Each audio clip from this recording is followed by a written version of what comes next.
राधे राधे। वृंदावन में गुलाब खान नाम का एक मुसलमान आदमी था। उसके पास परिवार के नाम पे कोई नहीं था सिवाय एक बेटी के जो छोटी सी थी। उस गुलाब खान को सतरंगी बजाना बहुत अच्छा लगता था, जिसे आजकल के ज़माने में हम लोग गिटार कहते हैं।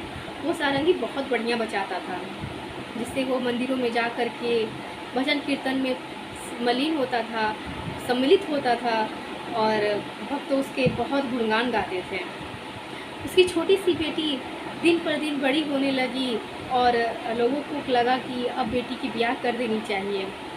सबने कहा, लेकिन वह आदमी राजी नहीं हुआ। फिर उसे ख्याल आया कि हाँ, अब बेटी को विदा करने में ही भलाई है। कौन अपनी बेटी को आज तक अपने पास रख पाया है कि मैं रख पाऊँगा। सबने मिल कर के उनकी बेटी का शादी करा दिया। वो शादी करके अपने ससुराल चली गई। यहाँ उसके पिता गुलाब खान की हालत बहुत ख़राब हो गई।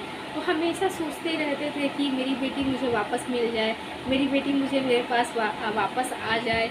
अब कौन मुझे खाना खिलाएगा, कौन मुझे पूछेगा कि बाबा खाना खा लो, बाबा ये मत करो, बाबा वो मत करो, बाबा पानी पी लो, बाबा नाश्ता कर लो, बाबा चाय पी लो।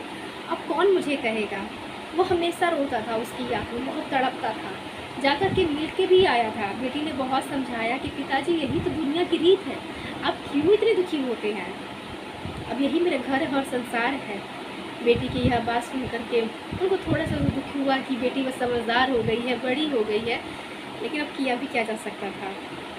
बेटी के घर से वो जैसे वापस आए तो एक रोज़ उनके दिमाग में ख्याल आया कि मैं राधा के पास जाऊं, और राधा को बुलाते गए राधा राधा राधा। राधा की सीढ़ियों पे पहुंचने के बाद उनको अजीब सा लगा और वो बेहोश हो गए। बहुत से लोगों ने सोचा कि पता नहीं इनको क्या हो गया है, बहुत समझाया लेकिन उनका कोई फ़र्क नहीं पड़ता था। जब वो सीढ़ी पर बेहोश हो गए तो कई लोगों ने उन्हें सोचा कि इन्हें अपने घर पहुंचा दिया जाए। अब वो घर पहुंचा दिया गया उनको, फिर भी वो नहीं माने। राधा राधा कहते कहते सीढ़ियों तक चल पड़े। एक रोज़ ऐसे ही वो बरसाना की सीढ़ियों से राधा रानी को भेंट करने जा रहे थे। बस उनको जाते हुए सबने देखा, लेकिन वापस उतरते हुए मंदिर से किसी ने नहीं देखा। ये बात बहुत हफ्ते 2 हफ्ते बीत गए। सबने गुलाब खान को बहुत ढूंढा सब, लेकिन वो गुलाब खान कहीं दिखा ही नहीं। किसी को नहीं पता गुलाब खान गए कहाँ। सबने यही सोचा कि गुलाब खान कहीं चले गए होंगे बेटी के वियोग में। ये साल 2 साल बीत गए, 4 साल बीत गए, गुलाब खान वापस नहीं आए।